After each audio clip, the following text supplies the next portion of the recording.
Pour la région, les principaux enjeux, mais globalement ils sont ceux au niveau national, c'est une filière, une forêt qui soit davantage résiliente, qui joue pleinement son rôle de captation du carbone, son rôle de maintien de la biodiversité et d'accueil au public nécessaire.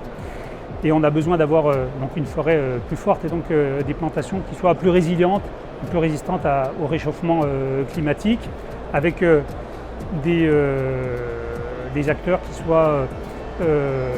soient plus forts.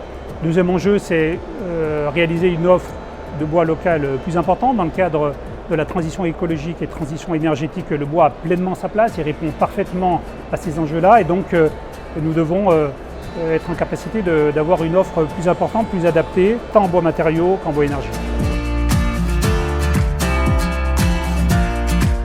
Alors Fibor rassemble l'ensemble et fédère l'ensemble des acteurs de la filière forêt-bois, de l'amont à l'aval, et donc il intervient sur l'ensemble des sujets aux côtés des structures professionnelles et sur le premier lieu. Donc on est à côté dans le cadre du plan de relance d'ailleurs pour que soit replantée une forêt qui soit davantage résiliente, donc en lien avec les acteurs de la première transformation des forestiers.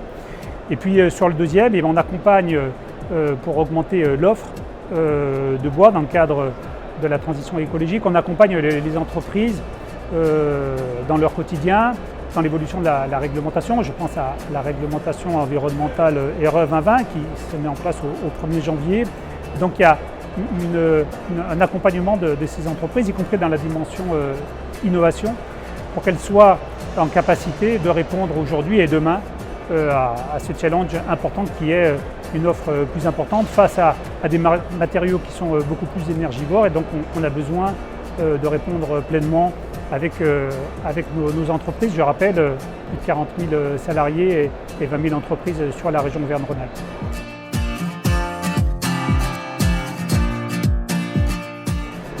Post-Covid, y compris avec le conflit aux portes de l'Europe, on a mesuré la demande de bois local qui est importante, et on a le devoir d'avoir une réponse qui soit forte, à la fois plus importante et plus adaptée. Donc les entreprises, oui, elles investissent beaucoup. Ce matin, le vice-président de la région rappelait l'appui financier qu'il fait auprès des entreprises qui investissent d'ailleurs. Et donc les entreprises investissent beaucoup et ont investi beaucoup ces dernières années. Elles ont des projets, et c'est l'occasion avec ce salon Eurobois que l'ensemble des acteurs se réunissent et concrétisent, se projettent et concrétisent leurs projets.